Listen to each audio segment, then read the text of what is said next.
Good morning, children. I hope you all are well. Myself, Neeta Pandey. Today, I will teach you chapter number 3, A Hare and the Woodcutter. Take out your book. Listen carefully. Page number 18. A Hare and the Woodcutter. There was a hare in a forest. Hare means having long ears and legs are larger than rabbit. His name was Freddy. One day he was wandering in search of food. एक बार एक forest में एक hair रहता था जिसका नाम Freddy था. One day he was wandering in search of food. एक दिन वो खाने की तलाश में भटक रहा था. The hunters saw him. शिकारियों ने उसे देखा. They ran after Freddy to catch him. वो फ्रेडी को पकड़ने के लिए दौड़ा. Freddy saw his life in danger. Freddy को अपनी लाइफ खतरे में दिखाई दी. He flew across the fields in terror to save his life. वो पैनिक होकर अपनी लाइफ जिंदगी बचाने के लिए दौड़ा. On the way he saw a woodcutter who was returning from woods.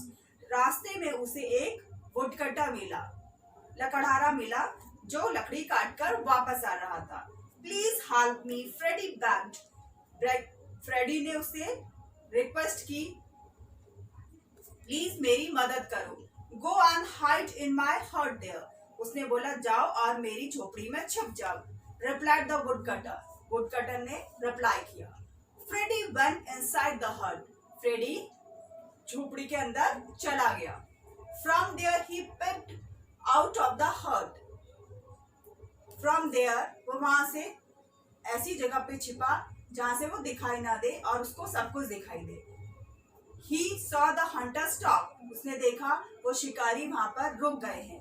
They asked the woodcutter, have you seen a hare? उन्होंने woodcutter से पूछा, क्या तुमने उस hare को देखा? No, said the woodcutter loud enough so that Freddy could hear it, but as he spoke. उसने बहुत तेज साउंड में woodcutter ने कहा, नहीं मैंने तो नहीं देखा. He pointed his finger towards the hut. बस मुंह से तो उसने बोल दिया, लेकिन उसने हाथ से ऐसे इशारा किया कि वो हर्ट पे छिपा हुआ है. He pointed his finger towards the hut. उसने किसकी ओर इशारा किया? अपनी झोपड़ी की तरफ. Luckily for Freddy, the hunters didn't notice.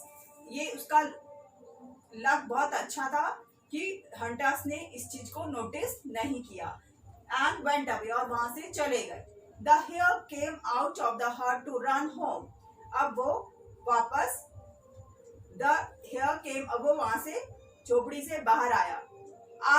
Aren't you even going to thank me? Woodcutter ने कहा, मैंने तुम्हारी जिंदगी बचाई है हंटर से, शिकारियों से, क्या तुम मुझे थैंक यू नहीं कहोगे? ऐसा वुडकटर ने फ्रेडी से कहा जब फ्रेडी वहां से जा रहा था. Hearing his voice, उसकी आवाज सुनकर फ्रेडी स्टॉप. फ्रेडी रुका. He looked at the woodcutter for a moment. कुछ देर के लिए उसने वुडकटर की तरफ देखा. Then he said, और कहा, I would have done, but I saw how you tried to betray me. मैंने देखा तुमने क्या किया है. But I saw how you tried to मैंने देखा तुमने किस तरह से मुझे धोखा देने की कोशिश की है. You are not worthy of thanks. तुम थैंक्स के पात्र नहीं हो. तुम्हें थैंक यू कहने की मेरे को कोई जरूरत नहीं है.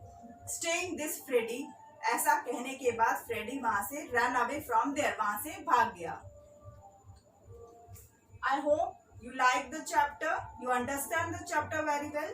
Listen hard words and word meaning of this chapter. Terror means intense fear.